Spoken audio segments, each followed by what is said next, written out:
दिल्लीमध्ये जंतर मंतर येथे आंदोलन सुरू होतं, ज्या विद्यार्थ्यांनी आपली जीवनयात्रा संपवली होती। नेट पेपर फुटीमुळे हा जो प्रकार घडला होता आणि नीटच्या परीक्षेत जो पेपर फुटला होता त्यामुळे सोनम वांगचुक आणि दीपिका यांनी आंदोलन केलं होतं। आता याच आंदोलनाला गालबोट लागलेला आहे। सध्या सोशल मीडियावरती व्हिडिओ व्हायरल झालेला आहे। सोनम वांगचुक यांना त्या घटनास्थळावरून उचलून पोलीस घेऊन गेलेले आहेत। दिल्ली पोलिसांनी ही कारवाई केलेली आहे। त्याचा व्हिडिओ सोशल मीडियावरती प्रचंड व्हायरल झालेला आहे। कशा प्रकारे त्यांनी सोनम वांगचुक यांना जे आहे ते अटक केलेली आहे तुम्ही पाहू शकता।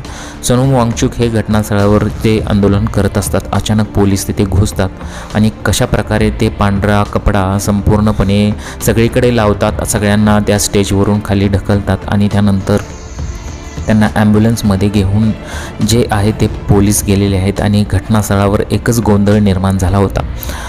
तर हे जे आंदोलन होतं ते शांततेत पार पडत होतं, परंतु पोलिसांनी असं का केलेलं आहे असं सर्व कॉक्रोच जनता पार्टी, असं जेन्सी, त्याचबरोबर अनेक तरुण मुलं आहेत, त्यांचा सवाल इथं उपस्थित होत आहे।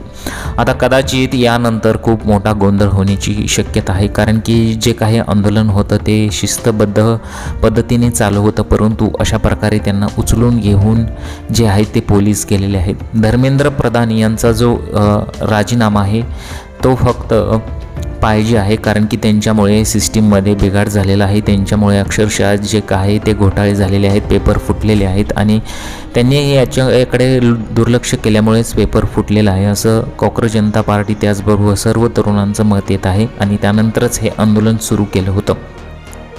जवळपास 19 ते 20 दिवस जे आहे हंगर स्ट्राईक म्हणजे उपोषण सोनम वांगचुक यांनी जे होतं ते घेतलं होतं आणि त्यानंतर त्यांना आज सकाळी अक्षरशः उचलून पोलीस जे आहे ते घेऊन गेलेले आहेत।